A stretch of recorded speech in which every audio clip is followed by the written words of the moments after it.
Hello. Good morning बच्चों। Previous lecture में अपन ने सरफेस टेंशन में एक्सेस प्रेशर के बारे में पढ़ा था। एक्सेस प्रेशर अपन ने निकाल लिया था और एक्सेस प्रेशर अपन ने दो अलग अलग कंडीशन के लिए निकाला था, एक तो ड्रॉप के लिए और दूसरा किसके लिए, बबल के लिए। तो ड्रॉप के लिए जो एक्सेस प्रेशर आया था वो कितना आया था अपन का 2T/R। वो R क्या होती थी, जो ड्रॉप होती है उसकी रेडियस ऑफ कर्वेचर, या फिर ड्रॉप की जो सरफेस होती है उसकी रेडियस ऑफ कर्वेचर। और दूसरा अपन ने निकाला था बबल के लिए, तो बबल की जो अपन की रेडियस ऑफ कर्वेचर होती है वो अपन यूज करते हैं इसमें। तो उसका कितना होता था 40/R। आर क्या होती है, radius of curvature of bubble. तो ये अपन ने कर लिया था। जब प्रीवियस लेक्चर में बच्चों अपन ने इस पर एक दो क्वेश्चन भी किए थे, ठीक है, और साथ में मैंने क्या है नया टॉपिक भी आपको कराया था। तो उसमें यदि किसी को दिक्कत हो तो देख लो। अब इसके बाद अपन नए टॉपिक पर चलते हैं और ये सरफेस टेंशन का लास्ट टॉपिक है स्टूडेंट, वह है कैपिलरी ट्यूब। कैपिलरी ट्यूब, तो ये कैपिलरी ट्यूब क्या होती है सबसे पहले तो अपन ये देखेंगे, ठीक है। इस कैपिलरी ट्यूब के आपने डेली लाइफ में खूब सारे एग्जाम्पल देखे हैं, वो एग्जाम्पल मैं आपको बताऊंगा कि कैपिलरी ट्यूब के क्या एग्जाम्पल होते हैं, ठीक है।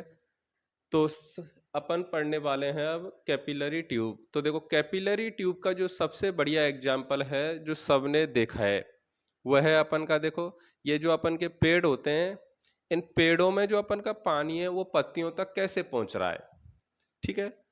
पेड़ों में जो पानी है वो पत्तियों तक कैसे पहुंच रहा है जड़ों से। ऐसा तो है नहीं कि अपन पानी लेके जा रहे हैं पत्तियों पर गिरा रहे हैं हर पेड़ की पर तब जाके पत्तियों को पानी मिल रहा है, ठीक है। पानी तो कैसे जा रहा है, जड़ जमीन से पानी को क्या है एब्जॉर्ब कर रही है और वो कहाँ तक पहुंच रहा है अपन का, पत्तियों तक पहुंच रहा है। तो ये पेड़ों में जो पत्तियों तक पानी पहुंचता है ये पहुंचता है अपन का कैपिलरी एक्शन से। अब कैपिलरी एक्शन किस में होता है, कैपिलरी एक्शन होगा हमेशा किसमें, कैपिलरी ट्यूब में। तो इंपॉर्टेंट बात है बच्चों कि ये कैपिलरी ट्यूब कैसी होती है। तो कैपिलरी ट्यूब जो होती है ये ऐसी ट्यूब होती है जिसका डायमीटर कैसा होता है अपन का, बहुत कम। कैपिलरी ट्यूब अपन का जो ये वाल होता है ये बाल से भी क्या अपन की बहुत कम डायमीटर वाली होती है। तो ये जो पेड़ होता है, पेड़ का जो अपन का तना होता है उस तने में क्या बहुत सारी अपन की छोटी छोटी क्या कैपिलरी ट्यूब होती हैं। तो उन कैपिलरी ट्यूब में क्या होता है अपन का, कैपिलरी एक्शन होता है। अब कैपिलरी एक्शन क्या होता है ये मैं आपको बताऊंगा, ठीक है। तो एक एग्जाम्पल तो हो गया अपन का कैपिलरी ट्यूब का, कौन सा, ये पेड़ों वाला।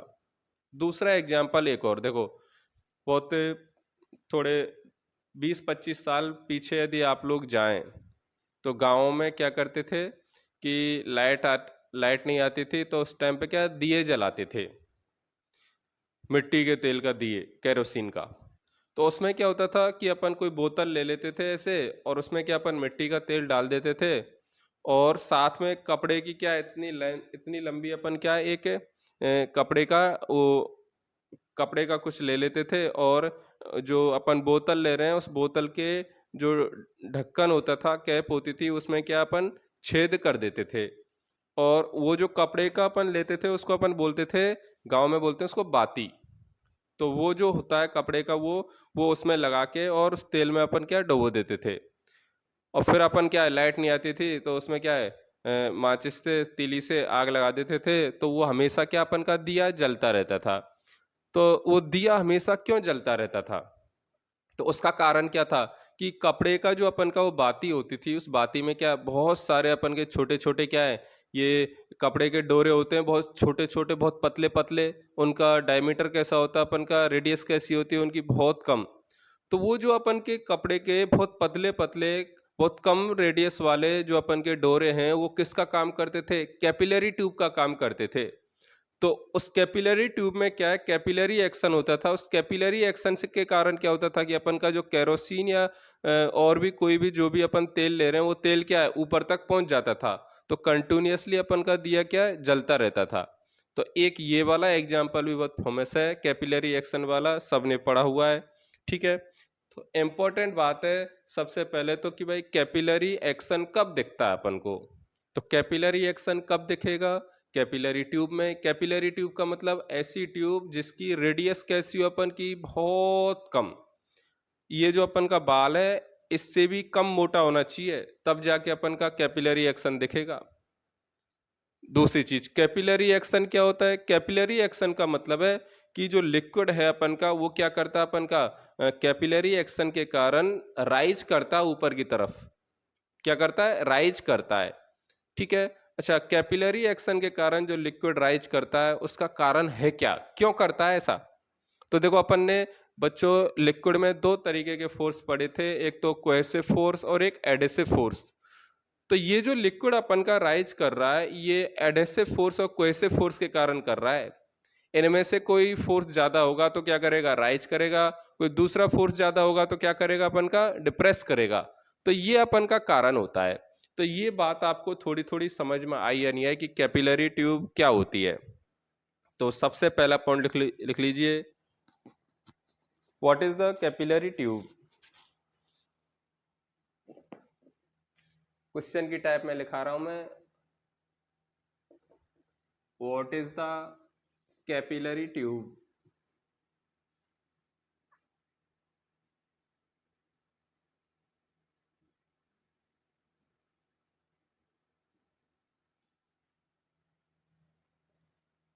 लिखो इसका answer, it is a tube of A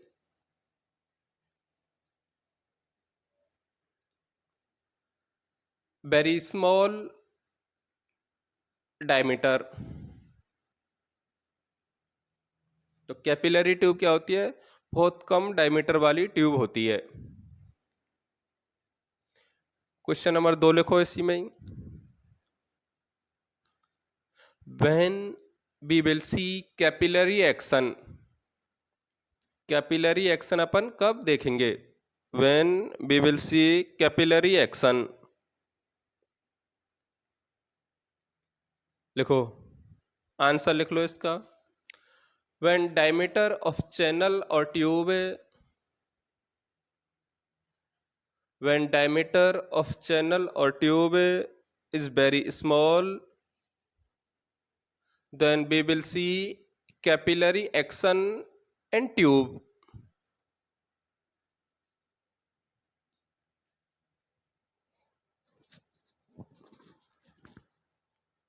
Next question लिखो,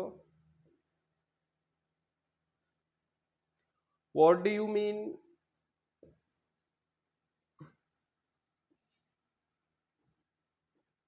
by capillary action?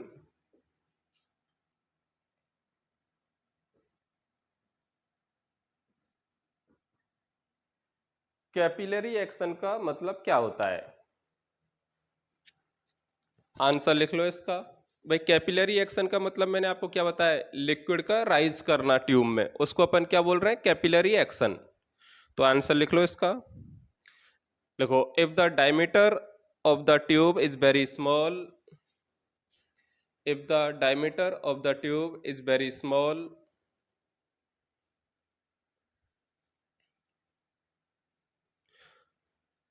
liquid will lift up, liquid will lift up in tube, then this phenomena is known as capillary action.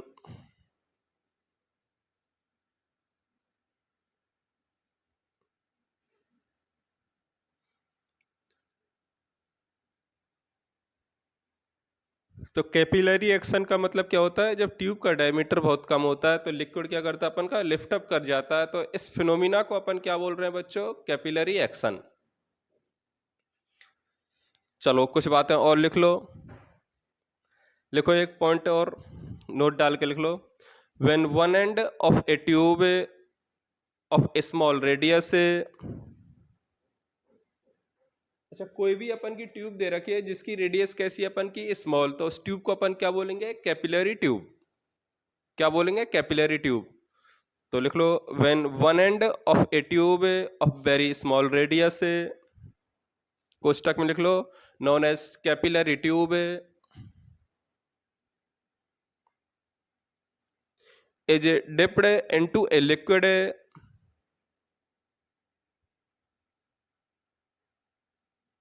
is dipped into a liquid, the liquid rise or is depressed in the tube, the liquid rise or depressed in the tube due to capillary action,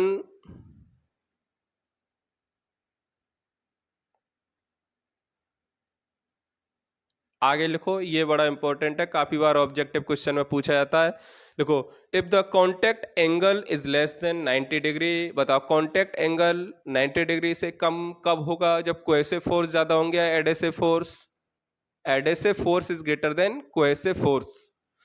तो लिख लो if the contact angle is less than 90 degree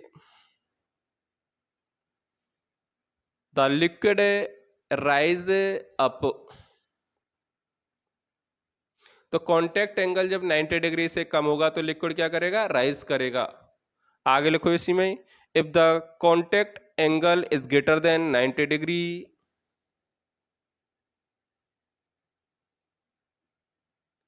the liquid is a depressed, तो contact angle यदि अपन का 90 से ज्यादा है तो लिक्विड क्या करेगा, डिप्रेस करेगा, और 90 से कम है तो क्या करेगा, राइज करेगा। तो इसमें किसी को दिक्कत है क्या, तो अपन को देखो ये सारी चीजें अपन को क्लियर हुई हैं अभी कि कैपिलरी ट्यूब क्या होती है, ऐसी ट्यूब है जिसकी डायमीटर या फिर रेडियस कैसी होती है अपन की, बहुत स्मॉल, उसको अपन क्या बोलते हैं, कैपिलरी ट्यूब। अच्छा कैपिलरी एक्शन किस में होगा अपन का, कैपिलरी ट्यूब में। कैपिलरी एक्शन का मतलब क्या होता है, लिक्विड का ट्यूब में राइज करना या फिर डिप्रेस करना, क्या कहलाता है अपन का, कैपिलरी एक्शन। पर ये कैपिलरी एक्शन केवल कौन सी कंडीशन में होगा बच्चों, ये उसी कंडीशन में होगा जब ये ट्यूब की रेडियस कैसी दे रखी है, वेरी स्मॉल।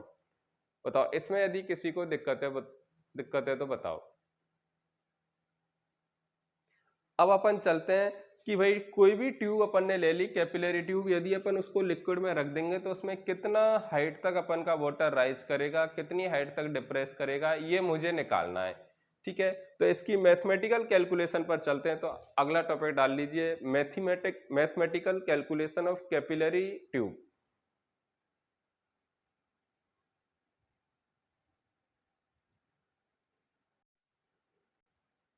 देखिए ये माना कि अपन ने एक कैपिलरी ट्यूब ले ली, कैपिलरी ट्यूब की जो रेडियस है अपन को दे रखी है कितनी, स्मॉल आर। अच्छा ये जो आर है अपन की, इस आर की जो वैल्यू है अपन की बहुत स्मॉल है, वो है अपन की 10⁻⁻² mm से भी क्या कम।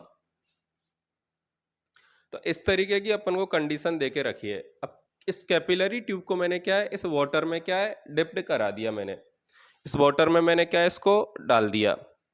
अब वाटर में यदि डाल दिया, मैं मान लेता हूं जिस लिक्विड में मैंने डाला है उसकी डेंसिटी कितनी है अपन की, रो, तो इसकी रेडियस बहुत कम है, तो कैपिलरी एक्शन होगा, कैपिलरी एक्शन होगा तो लिक्विड क्या करेगा अपन का, राइज करेगा। तो जैसे मैंने इसमें इसको डाला तो लिक्विड क्या है, इस ट्यूब में ऐसे ऊपर की तरफ राइज कर गया। तो बच्चों अपन को तो इसमें निकालना क्या है, अपन को तो यही निकालना है कि लिक्विड जो इसमें राइज कर रहा है, ये लिक्विड कितनी हाइट तक राइज किया, इस हाइट की वैल्यू अपन को निकालनी है। किसकी वैल्यू निकालनी है, हाइट की वैल्यू निकालनी है। तो ये लिक्विड कितनी हाइट तक राइज कर रहा है, ये हाइट की वैल्यू निकालनी है अपन को। और ये जो कंडीशन आपको दे के रखी है, ये डायग्राम आपको दिया हुआ है, ये कौन सी वाली कंडीशन में दिया है, इक्विलिब्रियम कंडीशन में दिया है, इक्विलिब्रियम कंडीशन है ये वाली। तो एक बात मुझे बताइए कि इक्विलिब्रियम यदि कंडीशन है तो मुझे बताइए कि ये जो लिक्विड के पार्टिकल हैं ये रेस्ट में या फिर अपन के मोशन में होंगे। तो लिक्विड के पार्टिकल कौन सी वाली कंडीशन में होंगे बच्चों, रेस्ट में। तो अब मुझे क्या निकालना है कि भाई ये जो लिक्विड है अपन का, ये कितनी हाइट तक राइज किया, मतलब अपन को ये वाली हाइट निकालनी है। ठीक है।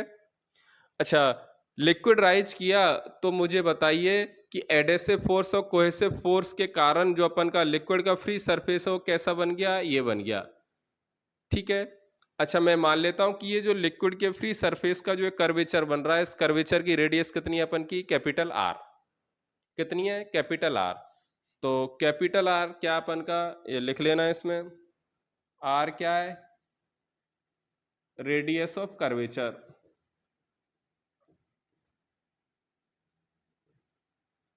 दूसरा, मैं मान लेता हूं कि जो लिक्विड अपन ने भरा उसकी सरफेस टेंशन कितनी है, टी। बताओ इन सब में किसी को दिक्कत है क्या? अब मुझे एक बात बताओ, इक्विलिब्रियम कंडीशन है, मतलब लिक्विड के सभी पार्टिकल क्या है, रेस्ट में। तो इक्विलिब्रियम कंडीशन कब कब आएगी बताओ? ये अपन को पता है कि जब इक्विलिब्रियम कंडीशन है तो वाटर के पार्टिकल जो यहाँ पर हैं और वाटर के पार्टिकल जो यहाँ पर हैं, उन दोनों पर प्रेशर कैसा होना चाहिए अपन का, सेम। अच्छा, वाटर के पार्टिकल दोनों जगह पर जो हैं, एक और दो पॉइंट पर, 1 और 2 पर, उन पर प्रेशर सेम होना चाहिए, तभी तो अपन का लिक्विड क्या नहीं करेगा, फ्लो नहीं करेगा। यदि प्रेशर डिफरेंस होगा तो मुझे बताइए लिक्विड रेस्ट में रहेगा क्या, नहीं रहेगा। लिक्विड क्या करेगा अपन का, फ्लो करेगा। तो एक चीज तो मुझे पता लग गया कि यदि ये इक्विलिब्रियम कंडीशन है तो 1 और 2 पर प्रेशर कैसा होना चाहिए अपन का, सेम। तो देखो ये सारी चीज आप लोग नोट्स में लिखना, ठीक है। तो 1 और 2 पर प्रेशर कैसा होना चाहिए अपन का, सेम। तो लिख लेना in equilibrium condition P1 is equal to क्या होना चाहिए, P2। अब मुझे बताइए पॉइंट 1 जो है वो किसके कांटेक्ट में, एटमॉस्फेयर के कांटेक्ट में। तो 1 पर प्रेशर कितना है, एटमॉस्फेरिक प्रेशर के बराबर, मतलब P0। तो 2 पर भी कितना होना चाहिए, P0। तो P1 बराबर P2 बराबर कितना होगा, P ATM, और उसको मैं क्या बोल रहा हूं, P0। बताओ इसमें किसी को दिक्कत है क्या? अच्छा, मुझे एक बात बताइए कि माना कि मैं .3 इस कर्वेचर के जस्ट अंदर की तरफ ले लेता हूं लिक्विड में, और .4 मैंने जस्ट बाहर ले लिया। .3 तो मैंने क्या किया है, जस्ट अंदर लिया, और .4 कहां पर लिया मैंने, जस्ट बाहर। तो बच्चों यदि मैं .3 पर आपसे प्रेशर पूछूं तो बताओ कितना होगा? देखो बताओ, .3 पर प्रेशर कैसे निकालेंगे बताओ। .2 पर प्रेशर पता है कितना अपन का, P0। तो पहले तो मुझे बताओ .3 पर प्रेशर जो है वो .2 से ज्यादा होगा या कम होगा, देख लो भाई। .2 पर तो प्रेशर किसके कारण है, ये एटमॉस्फेरिक प्रेशर भी होगा, साथ में लिक्विड भी भरा हुआ है, ठीक है। उन सबके कारण मिलाकर जो टोटल प्रेशर हो रहा है किसके बराबर हो रहा है, P0 के बराबर। अच्छा, .3 पर यदि प्रेशर निकालूं तो मुझे क्या करना पड़ेगा, .2 से ऊपर जाना पड़ेगा। और मुझे बताओ लिक्विड में अपन ऊपर नीचे जाते हैं तो प्रेशर का फॉर्मूला कौन सा यूज करते हैं अपन, ρGH। यदि लिक्विड में अपन वर्टिकली नीचे जा रहे हैं हाइड्रोस्टेटिक लॉ से तो H को कैसा लेते हैं अपन, पॉजिटिव, और ऊपर यदि जा रहे हैं तो H का कैसे लेते हैं, नेगेटिव। तो बताओ .3 पर जो प्रेशर है 2 से कितना कम होगा अपन का, देखो ऊपर जा रहे हैं तो H नेगेटिव होगा, मतलब प्रेशर कैसा होगा अपन का, कम। तो कितना कम होगा, ρGH। तो बच्चों देखो मैं ऐसा लिख सकता हूं क्या कि .3 पर जो अपन का प्रेशर है वो कितना, P0 माइनस ρGH। ये आपको समझने वाली बात है। .3 पर प्रेशर कितना होगा अपन का, P0 है भाई। .2 पर कितना है, P0। ऊपर यदि जा रहे हैं तो H कैसा लेना पड़ेगा, नेगेटिव। तो प्रेशर कितना हो गया, माइनस ρGH। तो नेट प्रेशर .3 पर कितना हो गया, P0 माइनस कितना, ρGH। बताओ इसमें किसी को दिक्कत है क्या? अच्छा, .4 पर यदि मैं प्रेशर की बात करूं तो बताओ .4 पर प्रेशर क्या है। देखो .4 जो है वो एटमॉस्फेयर के कांटेक्ट में, तो बताओ प्रेशर कितना होगा, एटमॉस्फेरिक प्रेशर के इक्वल। तो .4 पर जो प्रेशर है अपन का वो एटमॉस्फेरिक प्रेशर के इक्वल है, और कितना है, P0। अब समझने वाली बात यह है बच्चों कि .3 और .4 जस्ट पास पास में, एक तो जस्ट इनसाइड लिक्विड है और दूसरा जस्ट आउटसाइड क्या, लिक्विड। तो .3 और .4 जब जस्ट पास पास में है तो इन दोनों पर जो प्रेशर में डिफरेंस आ रहा है ये क्यों आ रहा है, ये मुझे कौन बताएगा? सोचो। भाई 0.3 और 0.4 पर जो प्रेशर में डिफरेंस आ रहा है वो क्यों आ रहा है? देखो भाई, सरफेस टेंशन जब मैंने आपको पढ़ाया था तो देखो, कर्व जो सरफेस होती है उस कर्व सरफेस के कारण मुझे बताओ एक्सेस प्रेशर कितना होता है, या तो 2T/R या फिर कितना होता है 4T/R। इसका मीनिंग क्या है कि ये जो कर्व सरफेस होती है, कर्वेचर जो होता है, इसके कारण क्या प्रेशर डिफरेंस आता है ड्यू टू सरफेस टेंशन। भाई ये कर्वेचर बनी क्यों है, ये कर्व सरफेस ऐसी बनी क्यों है? सरफेस टेंशन के कारण ही तो बनी है। तो सरफेस टेंशन के कारण ये कर्वेचर बनी है। इसका मतलब ये जो कर्वेचर अपन का बन रहा है, इस कर्वेचर के कारण 0.3 और 0.4 पर क्या आ रहा है बच्चों? प्रेशर में डिफरेंस आ रहा है अपन का। तो ये बात लिख लेना कि 0.3 और 0.4 में जो प्रेशर में डिफरेंस आ रहा है किसके कारण आ रहा है? ड्यू टू कर्वेचर या due to free surface of liquid. ठीक है, फ्री सरफेस ऑफ लिक्विड का ऐसा कर्वेचर क्यों बना अपन का? सरफेस टेंशन के कारण। तो चलो ये मुझे पता लग गया, 0.3 और 0.4 पर अपन का जो प्रेशर का डिफरेंस आ रहा है वो सरफेस टेंशन के कारण आ रहा है, ड्यू टू कर्वेचर आ रहा है। अब मुझे कोई बताएगा कि 0.3 और 4 पर जो प्रेशर का डिफरेंस है वो कर्वेचर के कारण कितना होगा? तो देखो मैंने आपको बताया कि जब ऐसी सरफेस होती है, स्फेरिकल सरफेस होती है, ठीक है, तो यदि एक साइड में लिक्विड है और दूसरी साइड में एयर है तो प्रेशर का डिफरेंस कितना होता है अपन का? 2T/R। और दोनों साइड में यदि अपन की एयर है तो प्रेशर का डिफरेंस कितना होता है? 4T/R। और R किसकी लेते हैं? वो जो कर्वेचर अपन का बन रहा है बच्चों, उस कर्वेचर की रेडियस। तो बताओ इसमें देखो, इधर तो कौन है अपन की एयर, इधर कौन है लिक्विड। तो बताओ अंदर और बाहर जो प्रेशर में डिफरेंस होगा, एक्सेस प्रेशर होगा, वो कितना होगा अपन का? 2T/R। तो मैं ऐसा लिख सकता हूं कि देखना, ड्यू टू कर्वेचर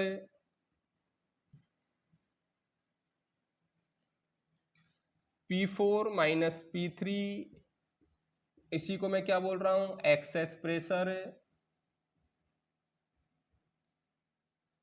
तो ये जो अपन की एक्सेस प्रेशर की वैल्यू है वो कितनी होगी? देखो P4 minus P3 is equal to कितनी हो जाएगी? 2T/R। और R किसकी रेडियस मानी है मैंने? इस कर्वेचर की।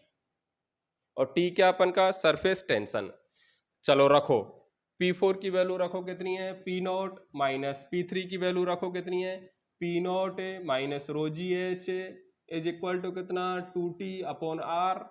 P0 से P0 कैंसिल, तो फाइनली कितना बच रहा है? रो जी एच बराबर 2T अपॉन कितना? R।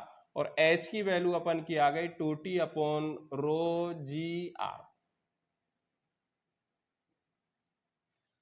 तो H का अपन का एक फॉर्मूला आ गया कि भाई कैपिलरी एक्शन के कारण जो लिक्विड राइज करेगा वो कितनी हाइट तक करेगा अपन का? 2T/ρg/r तक।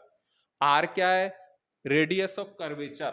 ध्यान रखना इसमें जो R है वो क्या अपन का? रेडियस ऑफ कर्वेचर है ये। अच्छा मुझे बताओ, रेडियस ऑफ कर्वेचर अपन को पता है नहीं है। अपन को तो क्या पता है?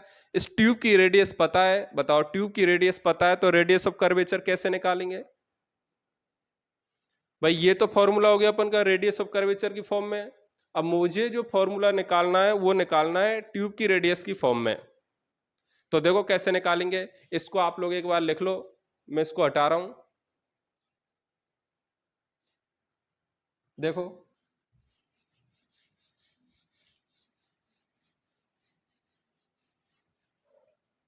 ये हटा दूं मैं।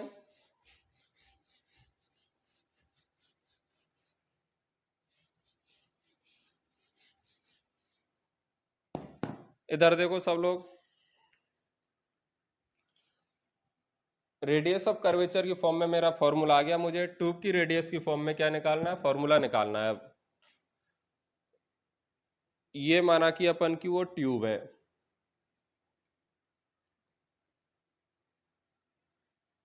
और ये अपन की क्या है? रेडियस ऑफ, सॉरी ये क्या? कर्वेचर है अपन का।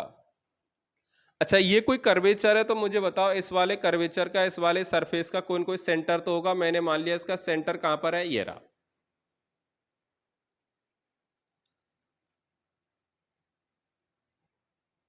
अच्छा सेंटर यदि है, ये है, तो मुझे बताओ ये वाली जो अपन की रेडियस है ये कितनी है अपन की? ये वाली डिस्टेंस कितनी है? R। क्योंकि सेंटर सेंटर यदि इस वाले कर्वेचर का ये है तो सेंटर से इस पॉइंट की दूरी किसके बराबर होगी अपन के, आर के बराबर। अच्छा, कांटेक्ट एंगल क्या होता था, इधर अपन का ये लिक्विड भरा हुआ है तो कांटेक्ट एंगल कैसे बनाते थे, ये जो अपन की फ्री सरफेस ऑफ लिक्विड है और ये जो ट्यूब की सरफेस है इसका जो कांटेक्ट पॉइंट होता है, इस पर पहले मैं क्या खींचता था, एक टेंजेंट खींचता था। तो वो टेंजेंट कौन सा हो गया अपन का, ये रहा। अब टेंजेंट और ये जो अपन की ट्यूब की सरफेस है इसके बीच में जो लिक्विड की तरफ जो एंगल होता था उसको मैं क्या बोलता था, कांटेक्ट एंगल। तो ये कौन है अपन का, कांटेक्ट एंगल।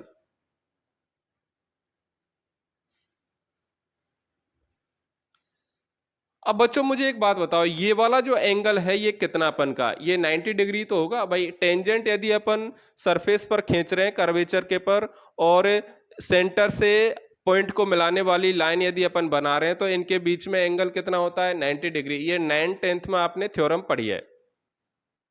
बताओ इसमें किसी को दिक्कत है क्या। अच्छा मुझे बताओ कि ये वाली जो अपन की डिस्टेंस है ये कितनी है अपन की, ये वाली जो डिस्टेंस है ये ट्यूब की रेडियस के बराबर है। ये किसके इक्वल है अपन की, ट्यूब की रेडियस के इक्वल। अब देखो ये टोटल एंगल कितना अपन का, 90। तो बताओ ये वाला एंगल कितना होगा अपन का, ये एंगल कितना हो जाएगा, थीटा। भाई ये 90 है और ये वाला भी टोटल 90 है, तो ये एंगल कितना हो गया अपन का, थीटा हो गया। अब देखो मुझे इस कैपिटल आर की वैल्यू स्मॉल आर की फॉर्म में निकालनी है, क्योंकि स्मॉल आर क्या अपन की, ट्यूब की रेडियस। तो ये वाला ट्रायंगल मैं यूज कर लूं क्या, देखो कौन सा, ये कितनी है स्मॉल आर, ये एंगल कितना है थीटा, और ये कितना है कैपिटल आर। तो बताओ यहां से मैं क्या निकालूं, कॉस थीटा यदि निकालूं तो कॉस थीटा की वैल्यू कितनी आ रही है, स्मॉल आर अपॉन क्या है, कैपिटल आर। तो कैपिटल आर की जो वैल्यू आ रही है बच्चों वो आ रही है आर अपॉन कितना, कॉस थीटा। ये कैपिटल आर की वैल्यू मैं यहां रख रहा हूं देखो। तो फाइनली जो मुझे फॉर्मूला मिलने वाला है वो फॉर्मूला क्या मिलने वाला है, देखो एच बराबर 2t upon rho g, r की वैल्यू क्या है small r upon cos theta. तो कॉस थीटा कहां पर चला गया, ऊपर। अब देखो ये क्या है, रेडियस ऑफ ट्यूब।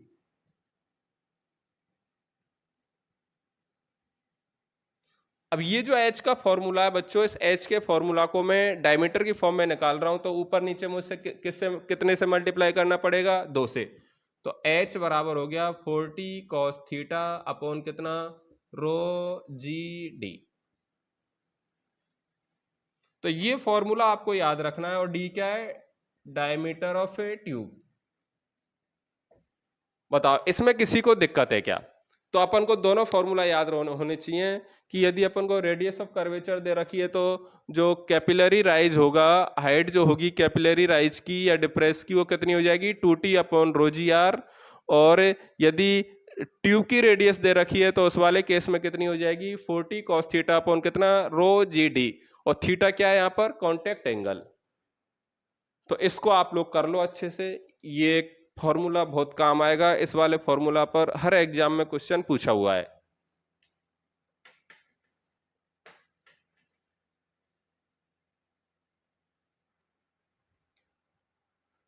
देखिए अभी तो अपन ने कैपिलरी राइज निकाला था। कैपिलरी राइज कब था, जो मैंने डायग्राम आपको बनाया उसको आप लोग ध्यान से देखेंगे तो आपको पता लगेगा कि कांटेक्ट एंगल कितना था अपन का, लेस देन 90 डिग्री। अच्छा यदि अपन का कांटेक्ट एंगल बच्चों ग्रेटर देन 90 डिग्री हो तो उस केस में अपन की हाइट कैसे निकालेंगे अपन, ठीक है। तो देखो कंडीशन कैसी है, if contact angle is greater then कितना अपन का, 90 डिग्री। यदि कांटेक्ट एंगल अपन का ग्रेटर देन 90 डिग्री है तो ऐसे केस में यदि मुझे हाइट निकालनी है तो पहले तो डायग्राम कैसा बनेगा, देखो इस तरीके का अपन का डायग्राम बन रहा होगा कि अपन ने इस ट्यूब को क्या है, लिक्विड में ऐसे डिप करा दिया। ये कौन भरा हुआ अपन का, लिक्विड। तो यदि theta is greater then 90 degree है तो ऐसे केस में cohesive force is greater then क्या होंगे, एडेसिव फोर्स। ठीक है, कोएसिव फोर्स यदि ज्यादा होंगे अपन के एडेसिव फोर्स से, मतलब जो लिक्विड के पार्टिकल हैं उनके बीच में जो फोर्स लग रहा है वो लिक्विड और ट्यूब की सरफेस से क्या लग रहा है, ज्यादा। अच्छा ऐसा जनरली किसके केस में होता है, जब लिक्विड कौन लेते हैं अपन, मरकरी। कौन लेते हैं अपन? मरकरी। और थीटा इज लेस देन 90 वाली कंडीशन जनरली किसके केस में आती है? वाटर के केस में। तो देखो ऐसा यदि ले रहे हैं तो कंडीशन कैसी है? ये रही, ऐसी कंडीशन है। मतलब लिक्विड ऊपर ऊपर बढ़ने की बजाय क्या कर गया अपन का? डिप्रेस कर गया। और डिप्रेस कितना किया अपन का? देखो ये हाइट h, ठीक है, इतना डिप्रेस किया है। तो सेम उसी तरीके से वापस से कि ये कंडीशन कैसी है माना कि अपन की, ये कंडीशन है अपन की किसकी? इक्विलिब्रियम की कंडीशन। तो इक्विलिब्रियम की कंडीशन यदि है तो मुझे एक बात बताइए कि वाटर के पार्टिकल या फिर लिक्विड के पार्टिकल, मरकरी के पार्टिकल कैसे अपन के स्टेबल होंगे? तो हर एक पॉइंट पर हॉरिजॉन्टल लेवल पर प्रेशर कैसा होगा अपन का? सेम। तो सेम टू सेम वही जब मेथड लगाते हैं तो वापस से अपन का यही फॉर्मूला आता है, H बराबर 40 cos थीटा अपॉन कितना? रो जी डी। ठीक है, टी क्या है? सरफेस टेंशन लिक्विड का, थीटा क्या है? कॉन्टेक्ट एंगल, और डी क्या अपन की? ये जो अपन की ट्यूब दे रखी है, इस ट्यूब की क्या है? डायमीटर। ठीक है, ट्यूब का क्या अपन का? डायमीटर।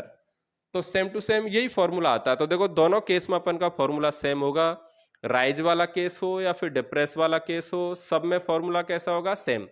बताओ, यहां पर theta is greater then 90 degree है तो आप मैथमेटिकल भी समझ सकते हो कि थीटा की वैल्यू 90 से ज्यादा रखूंगा तो कॉस थीटा कैसा होगा अपन का? नेगेटिव।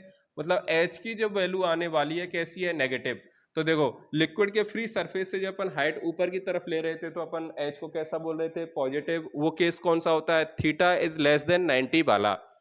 अच्छा, एच यदि नेगेटिव है तो हाइट किधर मेजर करनी पड़ेगी? ये जो लिक्विड का फ्री सरफेस है उससे नीचे की तरफ। तो ये केस कौन सा हो गया अपन का? थीटा इज ग्रेटर देन 90 वाला। तो ये दोनों केस आपको समझ में आए नहीं आए? तो आपको याद रखना है कि लिक्विड राइज करे ट्यूब में या फिर लिक्विड डिप्रेस करे, हमेशा फॉर्मूला कौन सा होगा? 40 cos theta upon rho G D. बताओ इसमें किसी को दिक्कत है क्या? तो हमेशा अपन का एक ही फॉर्मूला होगा। ठीक है, चाहे लिक्विड राइज कर रहा हो, चाहे लिक्विड अपन का क्या है? फॉल कर रहा हो। ठीक है, ट्यूब में, और वो कितना फॉल किया या कितना राइज किया तो उसका फॉर्मूला हो जाएगा बच्चों 40 cos theta upon rho G D. देखो मैंने जो ये फॉर्मूला निकाला है अभी तो बहुत बेसिक सिंपल से मेथड से निकाला है, इसको आप एक दूसरे मेथड से भी निकाल सकते हो। मैं आपको हिंट दे रहा हूं, देखो एक बार देख लो।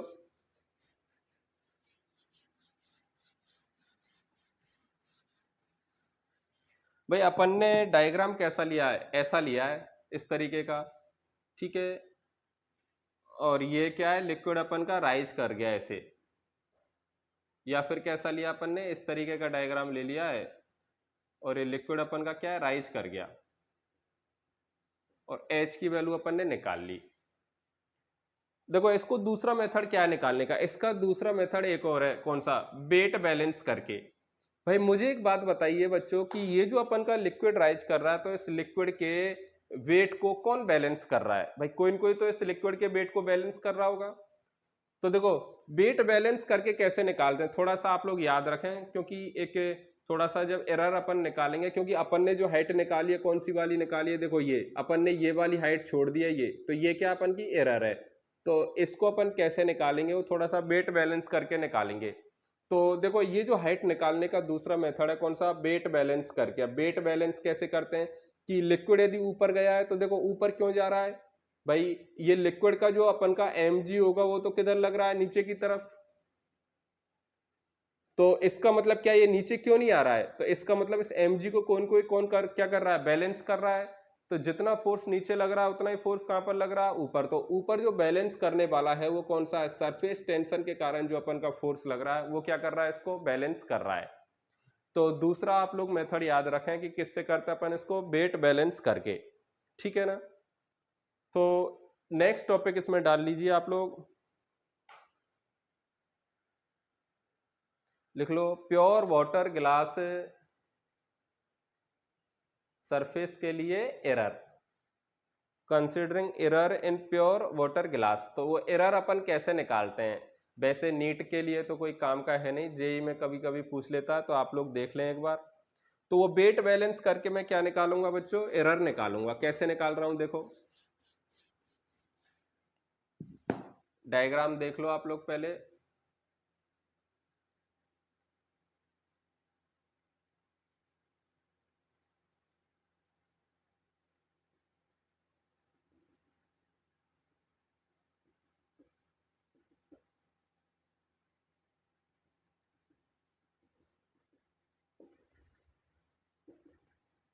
ये अपन की हाइट h है भाई, अपन ने तो यही कैलकुलेट की है। अच्छा मुझे एक बात बताइए, अपन ने जो कैलकुलेट किया है, अच्छा प्योर वाटर के लिए यदि मैं निकाल रहा हूं तो मुझे एक बात बताइए कि प्योर वाटर का मतलब कांटेक्ट एंगल कितना है, 0। तो ये जो बन रहा होगा कैसा बन रहा होगा, परफेक्ट हेमीस्फेयर बन रहा होगा अपन का। क्या बन रहा है, परफेक्ट हेमीस्फेयर।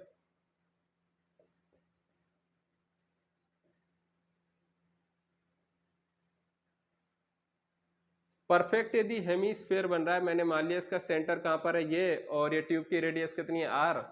तो यदि ये r है तो मुझे एक बात बताइए बच्चों, ये भी कितनी होगी अपन की, r, क्योंकि हेमीस्फेयर है। तो देखो स्टूडेंट, अपन ने जो हाइट कैलकुलेट की है वो h वो कहां तक की है, यहां तक। मतलब अपन ने कौन से वाले बेड को बैलेंस नहीं किया होगा, अपन ने इस वाले बेड को क्या बैलेंस नहीं किया, यहाँ पे जो लिक्विड आया इसको अपन ने क्या बैलेंस नहीं किया। तो मुझे बताओ इसके कारण एरर आएगी या नहीं आएगी, आएगी। तो एरर आएगी तो एरर कितनी आ रही है, या फिर एग्जैक्ट अपन की हाइट क्या आ रही है, वो अपन कैसे निकालेंगे। तो वो जो निकालने वाले हैं अपन, किससे निकालने वाले हैं, वेट बैलेंस करके। ये किसके लिए, प्योर वाटर गिलास सरफेस के लिए, प्योर वाटर गिलास के लिए। और उसके लिए कांटेक्ट एंगल कितना होता है, 0। तो अपन की जो सरफेस बनती है कैसी बनती है, हेमीस्फेरिकल। तो मैंने क्या बताया कि ये जो लिक्विड का अपन का वेट है, इस वेट को बैलेंस करने वाला कौन है, अपन का वेट को बैलेंस करने वाला है अपन का ये जो सरफेस टेंशन के कारण जो फोर्स लग रहा है, वो कौन बैलेंस करेगा, अपन का सरफेस टेंशन के कारण जो फोर्स लग रहा है वो। अब देखो लिक्विड का सरफेस टेंशन मैंने टी मान लिया, तो बताओ सरफेस टेंशन के कारण फोर्स कितना लग रहा है, टी इंटू कितना, 2πr। भाई लिक्विड की कितनी कांटेक्ट में, लिक्विड कितना कांटेक्ट में, या फिर ये जो फ्री सरफेस ऑफ लिक्विड है, या फिर मैं बोलूं कि ये जो अपन की ट्यूब है, ये ट्यूब की कितना लेंथ अपन की लिक्विड के कांटेक्ट में। तो देखो ये सिलेंड्रिकल है ट्यूब, तो सिलेंड्रिकल है तो ये वाली पूरी की पूरी किसके कांटेक्ट में, लिक्विड के कांटेक्ट में। तो ये लेंथ कितनी हो जाएगी, 2πr। चलो अब इसको बैलेंस ये वाला फोर्स किस किस को बैलेंस कर रहा है, एक तो इस वाले लिक्विड को बैलेंस कर रहा है, और किसको कर रहा है, इस वाले लिक्विड को बैलेंस कर रहा है।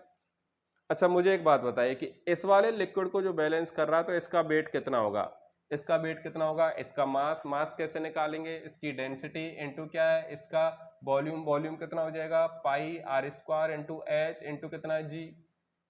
कौन से वाले का, इसका, ये भाई सिलेंडर है तो सिलेंडर का वॉल्यूम क्या होता है, πr²।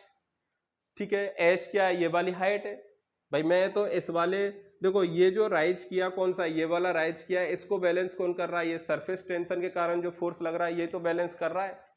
तो सरफेस टेंशन के कारण ये बैलेंस कर रहा है, तो इसको मैंने निकाल लिया, कितना हो गया कि सरफेस टेंशन के कारण टोटल फोर्स कितना लगेगा, ये। तो ये फोर्स किस किस को बैलेंस करेगा, एक तो इस वाले वेट को और एक इस वाले वेट को। तो ये वाला वेट तो मैंने निकाल लिया, कितना है, ये रहा। अब मुझे कौन सा निकालना है, मुझे निकालना है बच्चों ये वाला वेट। बताओ ये वाला वेट कैसे निकालेंगे। अच्छा मुझे एक बात बताओ कि आप लोग ये पूरा तो निकाल सकते हो ना, बताओ ये पूरा कितना होगा अपन का, ये पूरा कितना होगा, रो इंटू जी। बताओ इस पूरे का वॉल्यूम कितना होगा अपन का, πr²। तो πr², हाइट भी कितनी है इसकी, r, तो कितना हो जाएगा, πr³। ठीक है, इस पूरे का ये हो गया, पूरे का निकाला देखो इसका। तो इस पूरे का वॉल्यूम कितना होगा, एरिया तो कितना πr² और हाइट कितनी r, तो वॉल्यूम कितना होगा πr³। अब इसमें से यदि मैं इसको घटा दूं, देखो इसको, ये जो हेमीस्फेयर बन रहा अपन का, ठीक है, इसको यदि मैं घटा दूं तो बचा हुआ कौन सा बचेगा अपन का, ये वाला। तो बताओ घटाना किसको अपन को, इस हेमीस्फेयर। तो स्फेयर का वॉल्यूम कितना होता है, 4/3 πr³। तो मुझे बताओ हेमीस्फेयर का कितना हो जाएगा, 2/3 πr³। तो फाइनली ये अपन की इक्वेशन बनी।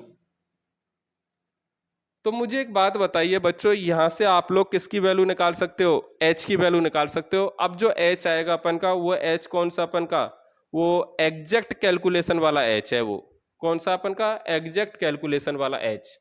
ठीक है, तो ये h अपन का आ जाएगा। देखो h कितना आ रहा है, एरर कितनी आ रही है अभी पता लग जाएगा अपन को। तो देखो r से r सब में कैंसिल, तो बचा कितना, अच्छा पाई से पाई भी कैंसिल, देखो तो बचा कितना अपन का 2t इज इक्वल टू ये कितना रो, इधर बच गया अपन का कितना आर एच जी, रो आर एच जी प्लस इधर कितना बचा देखो रो जी, और वो कितना आर स्क्वायर, और इधर कितना बचा अपन का ये 2/3 आर स्क्वायर। साथ में देखो इसमें भी कौन आएगा अपन का रो जी, क्योंकि वेट निकाल रहे हैं तो किससे मल्टीप्लाई करना पड़ेगा, रो जी से वॉल्यूम को।